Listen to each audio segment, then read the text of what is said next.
Hello and welcome to the new episode of Freitech.org YouTube channel. I'm Sebastian and today I have two special guests, Emilie Annweiler and Arnaud Rastoul from Tetrixx IO from Singapore. Hello guys. Hello. Hello, Sebastian. Yeah, so Very happy to be here. yeah, it's good to have you here. I've been to Singapore a month ago and we didn't met actually. But we had already this recording scheduled. It is the first episode this year, which is exciting as this 2025 came, very fast. I must say. I guess to you too. But I would be happy to hear, your journeys. How did it happen that you actually started working on the Tetrixx IO and it was what the Tetrixx IO is? Yes, so I think we can maybe slightly introduce ourselves. So myself, I'm French.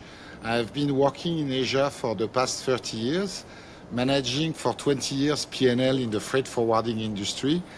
And just after the COVID, I had an idea and I decided to stop my corporate world to look at what can be done with technology and improve people, improve the planet, and solve some issue that I've been experiencing the past 20 years. Then I had the chance to meet Emilie with a background in computer science and computer engineering and innovation.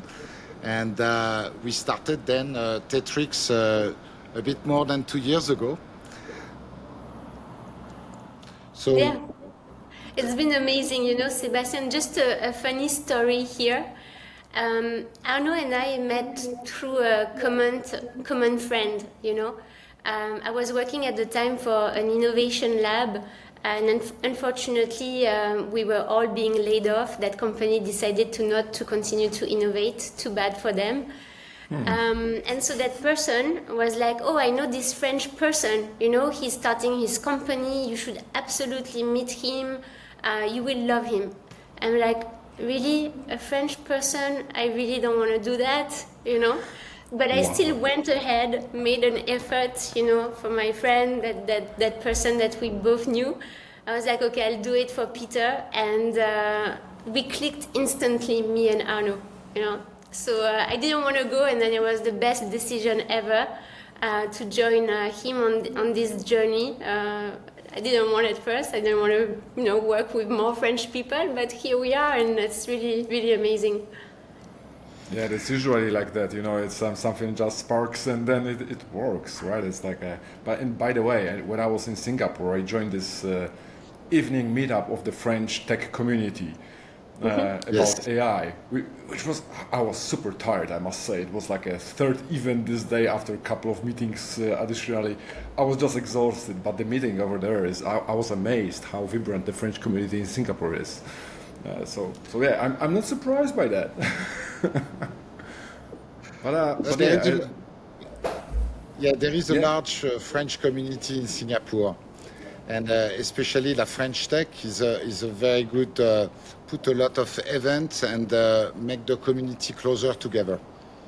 Yeah, it was amazing. But guys, tell me, Tetrixx, what is it? We've already heard computer science, and you coming from the P&L, from the freight forwarding. There's something in between. I can feel it. Yeah. So basically, what we are a data company. And I think it's very important, and coming across business experience and technology and innovation, we put together to bring data solution on the cloud to supercharge the supply chain. And for that, when we started to define the vision, is really to have a clear strategy when it comes to data acquisition, data governance, and data purpose. And all this to warranty outcome for customers. And we put 3 outcomes that are very important, close to us and our heart, is cost saving. This is for startup. If you want to work with large company, you need to have a very straightforward ROI. Then operational optimization, to use the latest technology and data model to avoid any wastage on your operation. And then ESG scope 3, because in terms of harmonization of granular information on CO2 equivalent emission to empower people to achieve their objective of carbon footprint reduction. So that's what we are. And we started to look at different problems in the supply chain related always to this strategy, where our strategy could bring added value and help us to bring solid solution for large corporation. And that's how we create Tetrix. All right, that's interesting. I know from my own experience how big problem data governance is. The data acquisition, it obviously depends where you are, who you are, and what kind of a data you're producing yourself, how much of it you need, let's say, out to get it from outside. But it sounds huge. So usually with this kind of a huge topics, it is a little bit difficult to start it. So how did you start? What was the first problem solution? You look at the supply chain, and it's a huge Lego wall block. And we started to identify problems that resonate to both Emilie and myself. And we started at first with the filling rate of container, coming from a huge wastage of space. Yeah. And then, as any startup, we have this moment where we say it will take years to build a solution that is viable. And during our research, we came across a lot of invoice from freight forwarder, and we saw all the beauty of information in those invoices and say, let's start to how we can take those invoices, look at all the data points that are related to one invoice, and facilitate the task of doing audit, because there is an absence of standardization, the way you charge, the creativity of the industry in terms of charge definition and rules, the issue of each large company having different SNOP, the fact also that usually when you order transportation services, you don't issue a PO. So the audit process starts to become very, very difficult. And so from this moment, we pivot and create our AI agent for freight invoice audit and analytics. Then we had the chance also to be, Singapore, as you experience, is a fantastic place for the maritime industry. And we had the chance to exchange on one of the main issues is how a shipping line can guarantee their revenue is by positioning an empty container at the right time and the right place. Yes. And that, in fact, we realized that it's a process that is very much manual, and we started to look at a second problem that we tackle is the repositioning of empty container for shipping line. And you still So offer we this started service? with this. Or it was just pivoting from one let's say service to another, or you are creating like a bigger pool of services that you are still delivering to them. Alors for this repositioning, we tackle by shipping line. We realize, sometimes there is competition within the maritime industry, and sometimes in terms of privacy of information, privacy of data, or data exchange is a bit sensitive between large shipping line. So we created a suite of algorithms to ensure that we can optimize within a set of assets and a dynamic network of one shipping line, the repositioning to satisfy the demand. Yeah, it's and amazing. Emilie, don't hesitate to complement this. No, Yeah, so good. it's just unbelievable that in the shipping, if you start thinking about something in one corner, you find dozens of problems to solve. Then if you look at a different corner, there are another dozen of problems to be solved. This and the repositioning of the empty containers, it is popping up in many of the conversations. I've heard it I think in December alone a couple of times how important that still is, while when you think about this live positioning of Hapag-Lloyd, I do believe, in my personal opinion, that the biggest argument for Hapag to actually launch it was repositioning the empty containers. Exactly, and to have a perfect understanding of the distribution of their asset across a complex network. Yeah. You are spot on, Sebastian. It's a very old problem, and actually, optimization is also well known in mathematics. And we had the chance to bring with a large shipping line with whom we conducted 8 months of exchange of data, of the business knowledge, empiric knowledge, and the latest technology and algorithm of optimization. And I think it's the combination of two that make a pragmatic solution that deliver what is supposed to deliver. Yeah. But you need a lot of data to first grab to actually address any problem in this space. Yeah. So how do you do that? But basically, we use only cloud technology. So all our solutions are in the cloud, which make easy for us to scale up the capacity of ingesting and managing data in terms of computing power. And we work with the three largest cloud provider in order to test their environment, test the different solutions that are available today. I do suspect that it would be quite difficult to show the demo of it, but if you just walk us through a little bit how your product works. Yes, with great pleasure. So I think, if you don't mind, I will start to give an overview of our AI agent, and I think here it's extremely exciting. I'm not sure if you are aware of how manually intensive the work of making audit of freight invoice is, and I still remember.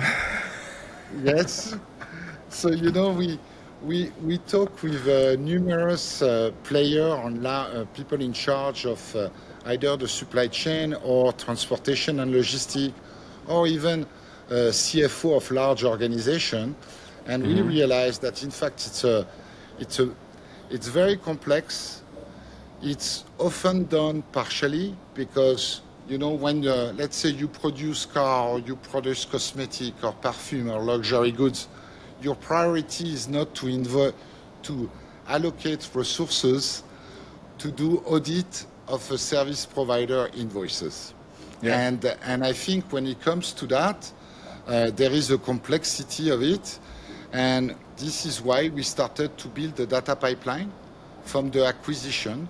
And we started at first, you look at solutions like EDI and connectivity with your service provider. The only issue is the volatility and the absence of standardization of charges. Yeah. So if you start to implement such electronic transfer of information, the maintenance is very, very costly for customers. So we work around that using technologies such as OCR, machine learning, to ensure the accuracy of all the data we are capturing.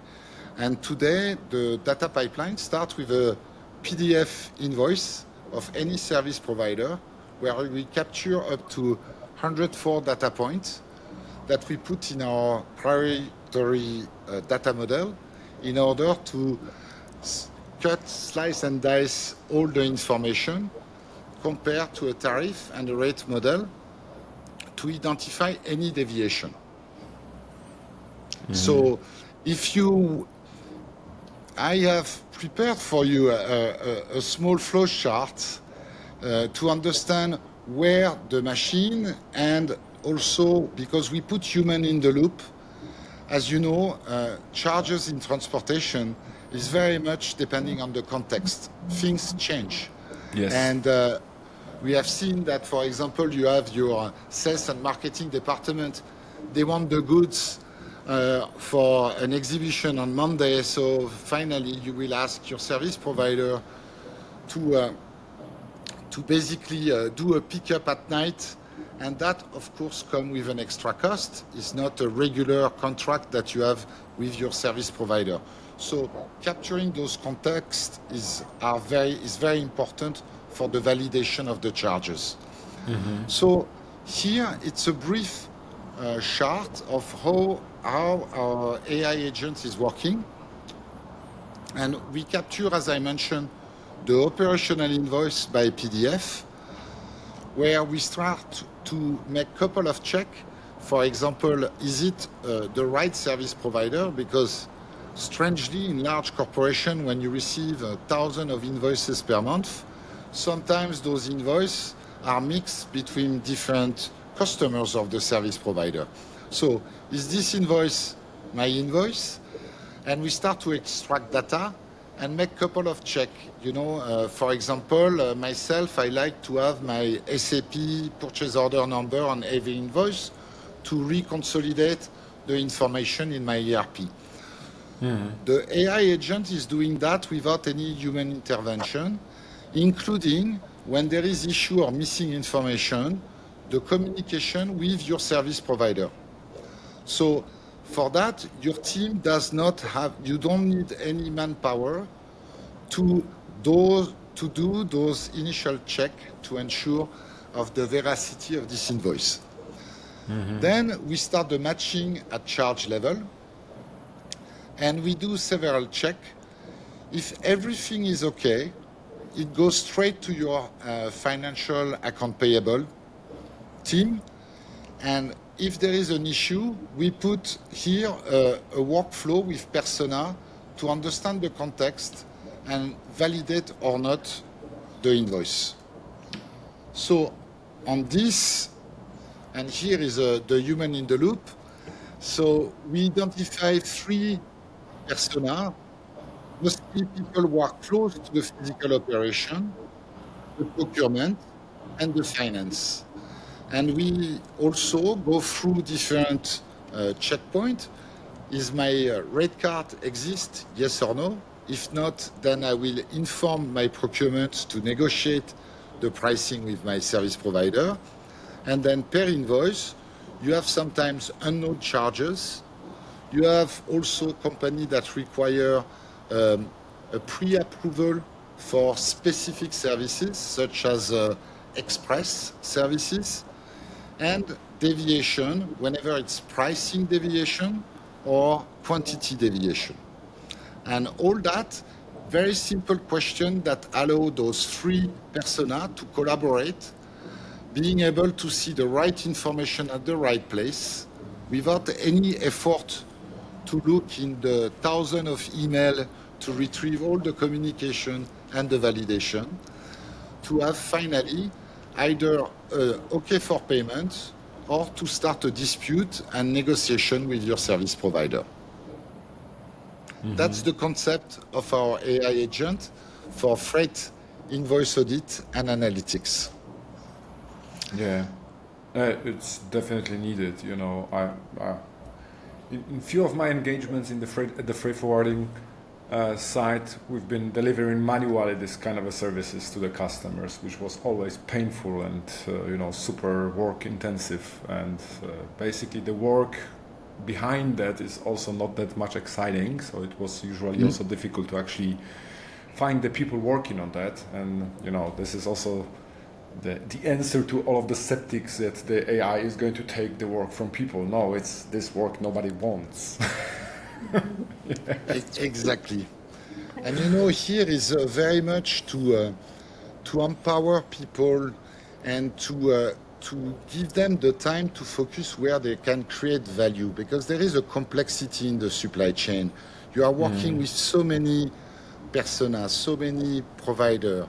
It's therefore, if you start to spend your time on repetitive tasks that an AI agent could do 24 hours, 7 days, 7, you start to have enough time to focus on really larger issue and how you can, because with all the data, we provide a lot of analytics where you can implement some carbon reduction program, because we do a CO2 equivalent emission calculation harmonization across all service providers for our customers.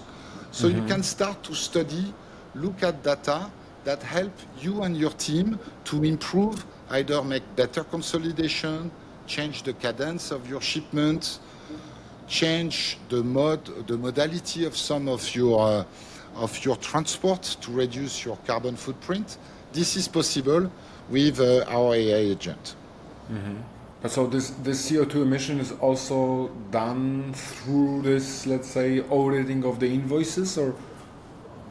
Exactly, Sebastian, because for us, you know, when we decide to do harmonization of carbon footprint, it's not coming as an option within the platform. We are providing this same as a speedometer on the car. You know, if you produce a car today, you have a speedometer because you need to provide the information in order to allow the people on the ground in operation to take action. And therefore, when you have the ambition to reduce your carbon footprint, it's very important to have this common language in a collaborative environment of what is your CO2 equivalent emission, the impact, and how you can solve it and reduce it. It's been a while for me since I've been doing this kind of a job, actually a long time ago. But, you know, most probably a lot of change, because in some of the regions in the globe, it is already required legally to have this kind of an information on the invoice, but I don't think it is like a global standard, isn't it? Alors, it's not a global standard, but if you look geographically, it started, of course, in Europe, where you start to have a direct link between a CO2 equivalent emission and a dollar sign. But if you look at Singapore, Singapore started also to put some tax on CO2 equivalent emission.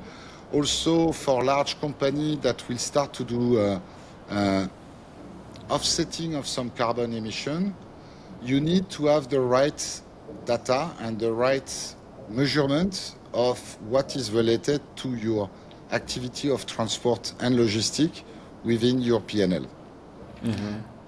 And for this, we are working with a startup in Europe that have all the granularity on the historical data, the weather, the AIS positioning, the typology of the vessel, that cover ocean freight, air freight, road, rail, and as well barging if there is any transportation by barge. So we cover all the modality, and this is also a point that was important for us, Emilie and the team, is to cover the integrality of the modality of transport and logistic activities. So the classic air, ocean, truck, but also the courier services. Yeah, it's huge. It's huge, and it's been a challenge. But just getting back, maybe because I'm not sure if everyone in the audience understood, you know, the process here. When you've mentioned the OCR, which is for some people obvious that it is a recognition what's on the PDF, but I'm not sure if for everyone. So maybe we can just step back to that point with this 104 points and the OCR. How does it work that you are capable of harmonizing this information on the PDFs, because it's been always a nightmare. You know, you're getting the PDF looking in the way A from someone, from B from someone else. Then not every time this information is actually even the list of this pools are the same. Sometimes it's something missing, or they do it a different way. Obviously on this, but how do you recognize that? I think I will let Emilie to answer to this. Yeah, this is where the AI part of the AI agent kicks in, really. So, like you said, every service provider will have their own templates, and it's even trickier than that. Is every service provider entity, meaning from one country to the other, the same service provider will also have a different template of invoice, because they will be on different systems, it's not shared, and etc. So the good thing on one hand, invoices, they all have more or less the same information, right? There's going to be an invoice date, an invoice number, an invoice due date, a POL, port of loading, a port of discharge, some charges, and so on, right? Some information could be missing, the shipper name, the consignee name, the address. It will depend on the quality of the service provider, what they want to put in the invoices, right? But more or less, we always find the same fields. It's just that they are going to be positioned at different places on the invoices, right? So this is where we use machine learning, right? So we teach a model to recognize all these templates of invoices, right? So we need, in average, between 5 to 20 invoices per template to be able to extract all the different data points that we need and have those data points stored in our database for then to continue with the workflow and be able to do the audit. So we have to use machine learning here because otherwise you would continue to do these things manually and wouldn't be able to bring automation in this process. So this is where I think it's really important to understand the power and the strength of this AI agent, right? We take everything away from our customers that's tedious, not interesting, with no value, right? And we take care of data acquisition, data governance, and we help our clients to give purpose now to the data extracted from the invoices. And that purpose is really strong for invoices. You see, today, when you receive invoices, even you personally, right? You look at your electricity bill or your mobile phone bill. You look at it once, just when you have to pay, and you're like, okay, I have to transfer this amount or etc. And then you never look at it again, right? But this is information. Usually you start about, from the quote. If the number is fine, then it's fine. You know? But for large companies like that, this is actually a real treasure of information, right? This is something that happened. This is a transaction that happened. It's extra intelligence, right? So now when I start to look at all the data that we have extracted from the invoices, data that we have acquired, governed, right? And also standardized, it's a lot easier to extract augmented intelligence on the business. Which trade lane should I stop doing business on? Which one should I go to more? Which service provider should I negotiate better? Which charge should I add to my tariff that is not there? And so on and so on. So I think this AI agent and using machine learning and also LLMs for us is really helpful in managing the sheer amount of data that a human would not be able to do. And if we were not using AI, I think we would just be hiring hundreds of people to do that manually instead. You know, that's the idea. So this AI agent is extremely powerful. I would say it's a great addition to any team that is doing the audit of invoices. Let the AI agent do all the tedious work. Let the AI agent gather all the data, collect for you, standardize. And then you come in and you take the decisions. Do you want to pay extra? You don't want to pay extra? You can go into dispute with your service provider. And then you can also better understand your budget, how to plan ahead, where to stop a relationship potentially with your service provider, etc., etc. In some of the countries, there are already these electronic invoices which are, just transferred in an electronic format. But I have no idea from the global perspective how big percentage it might be, or is it already helping in anything, or not really? We come always to granularity. Sebastian, with Emilie, we believe, same as a carbon footprint, the granularity for us on an invoice is at the charge level. And when you look what this charge represents to a physical effort in the supply chain, you need to find the correspondence of what I've been charged by my service provider and my physical flow and documentation flow to process the movement from A to B of my goods. And very often on EDI, because of the volatility we have seen, you will have already in January new introduction of new charges by a shipping line because of the strike, in the recent years. because of because of the problem of repositioning of empty container as well. Yeah. When you are in trade lane, when the imbalance is too obvious. So therefore, shipping line will start to have been introducing some rebalancing surcharges. So the maintenance of this, and when you look at the industry, I think when we discuss with professional as freight forwarder or shipping line, I think there is close to 6,000 charges, different charges on the industry.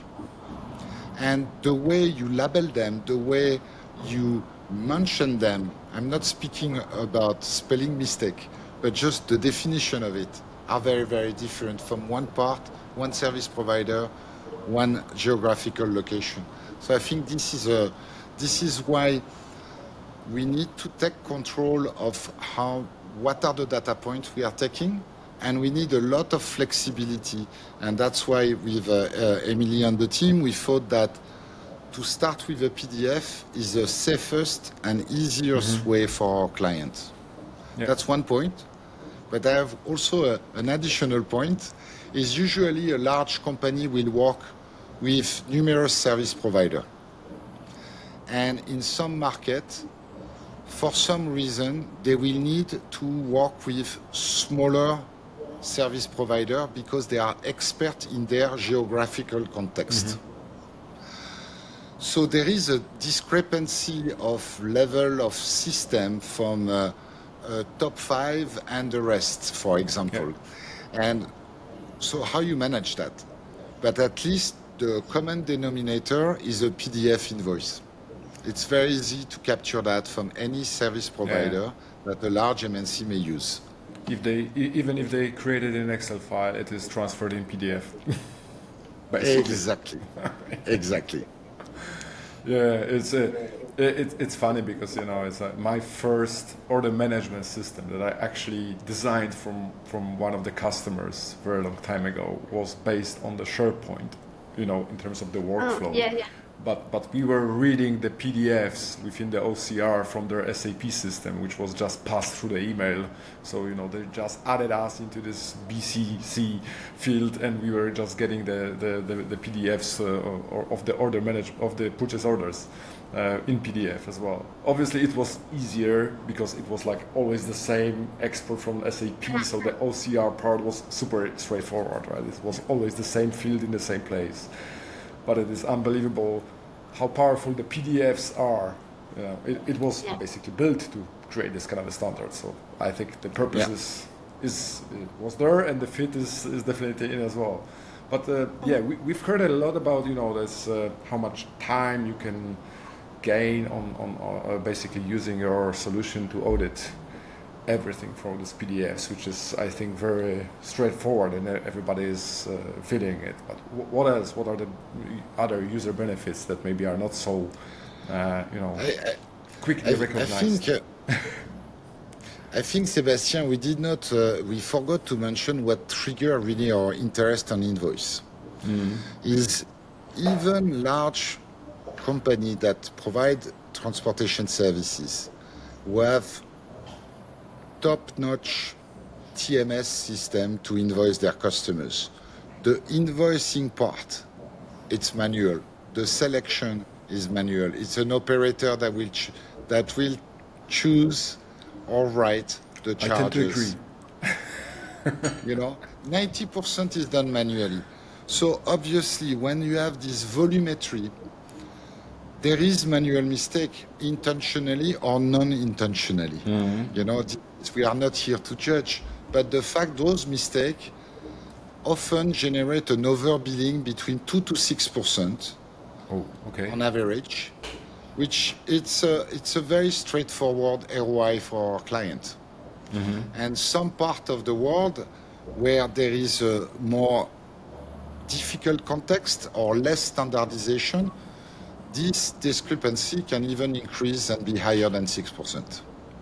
So this is it's a straightforward ROI on return and benefit. Then it comes, as we mentioned earlier, how you empower your people to create value on what they are doing. by giving them repetitive tasks that are not so much exciting, or by focusing complexity of shipment for exhibition or DG goods that require empiric knowledge, passion, to put in place a solution that will satisfy both your shipper and consignee and service provider. So for that, the automation, it's great. On average, 80% what we have seen with our client, 80% is straight through processing to finance. So you imagine the gain of time. Then it comes to compliance also. Usually when you do audit, you do partial audit, sampling audit. Yeah. With our AI agent is 100% compliant because 100% of invoices are audited. And then you don't have to dedicate any special team once a year or every half a year also to do it manually. Exactly, or external consultant that will audit your transportation activities. And the last, and we also discussed earlier, is the CO2 equivalent emission calculation and reporting and the harmonization with granularity. So those are the straightforward benefits of the solution. Yeah, I would recommend everyone to visit your website, which we haven't mentioned yet, which is Tetrixx with XX.io. Yes, everything is on my back. There it is. Yeah, I love your polo. I've been just watching it, and I think I'm missing something here. Yes. My bad. I will make it right. But all right. So I think benefits are very, very compelling. But there was a lot of efforts at your end to actually build it up. So maybe let's stick to some, let's say, challenges that you faced on the way. It's been already 2 years, so it's they were a lot of issues that you had to overcome. Oh yes. Do you want to start on this one, Emilie? I can go, but I think the first one that comes to mind, which is a bit more from your expertise side, is we are B2B, right? So building an enterprise grade solution product, which means very, very, very, very long sales cycles, right? And this is the killer. As soon as you started this sentence, I was already thinking about it. That this is something which is usually underestimated. Yes, and I think we both come from the corporate world. Arnaud obviously more from supply chain logistics, me more from the financial side, fintech and financial institutions, which I think is a bit faster than what I see now in supply chain. But that's really the hardest part for us as a startup. So there are times where it's good that it's a bit slow because you have more time to still develop and get things, shipped out. So which is good for us in a way. But on the other hand, right, that long cycle means also it's, it takes time to acquire clients. And for us, still at a very young age, I think this is the biggest challenge, right? Of course, we're working on that. Marketing side, talking to you today, for instance, right? Putting the word out there. I'm happy to have you here. Thank you. A lot of things that we can do, but B2B is definitely a bit slower that we would like it. After that, I think for any startup, at least tech startup like us, finding talent is also challenging. And I think today, of course, we are a data company. AI technologies are super important for us. That means we need a lot of data scientists and engineers. Well, half the globe wants them as well, right? The big tech giants and all of that, who can obviously offer a lot more benefits than we can. At the same time, I do believe that it is compelling to people that they can actually build something with purpose, with this kind of a purpose of the CO2 emission and making the life better, not really understanding which consumer is behaving in what way to make a bigger sale to them, like in Facebooks of this world and everybody else. Absolutely, and this is definitely something we've seen as well, and we discussed that recently with one of our investors too. I think the younger generations, like us today, in this call, I think purpose is extremely important, right? It's not just the big fat check at the end of the month. It's like, how do I contribute to this world, right? What's my impact and the purpose, right, of working 7-8 hours a day? So it's true that this is very beneficial for us, and I must say that Arnaud and I have been extremely lucky. We have a very, very strong team, and we do believe in excellence first over quantity, right? So our goal is, we are selling automation, right? We are selling services to make the lives of our customers better, more focused in really solving problems.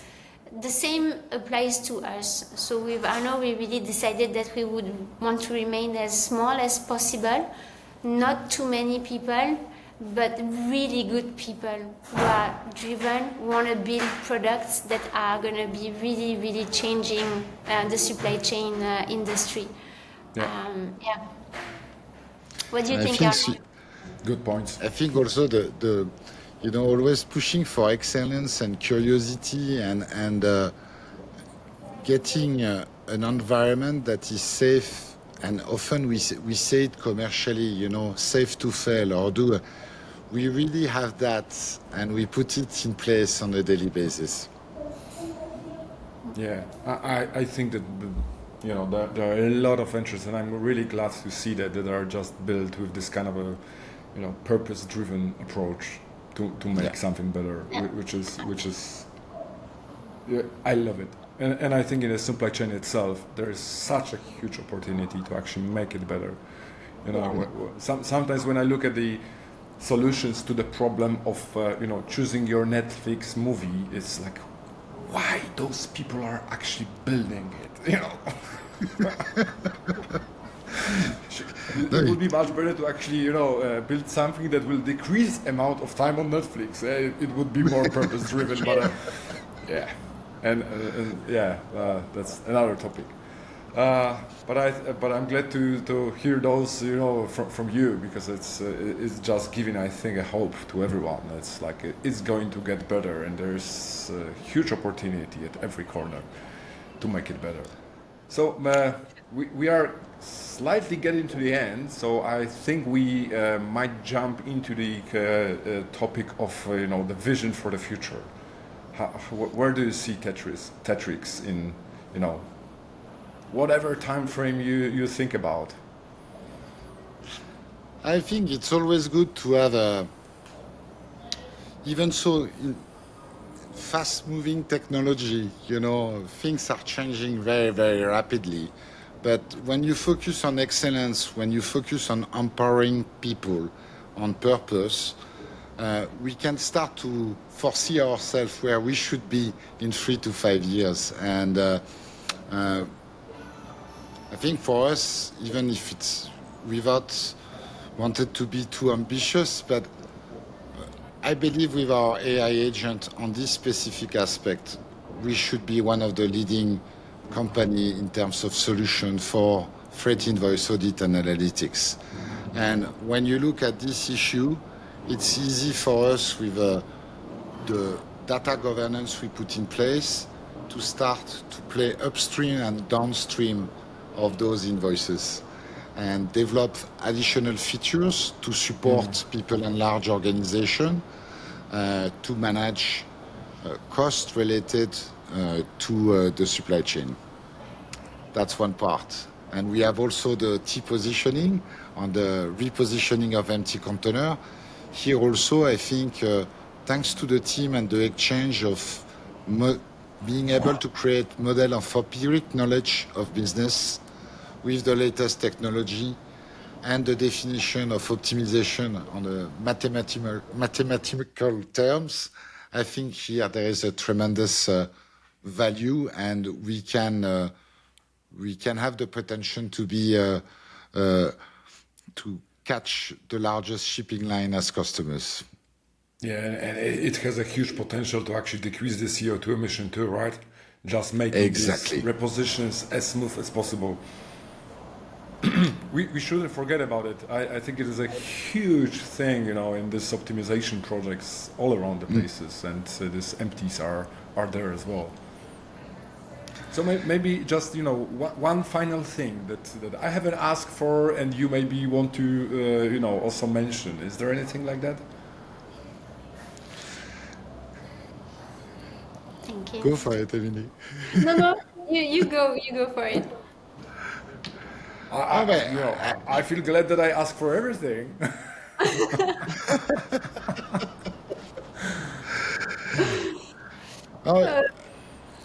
I think if I have one request is related to what is difficult for a startup when you focus on B2B, where you make so much effort, you have a talented team focusing on real problem with the right knowledge to bring solution.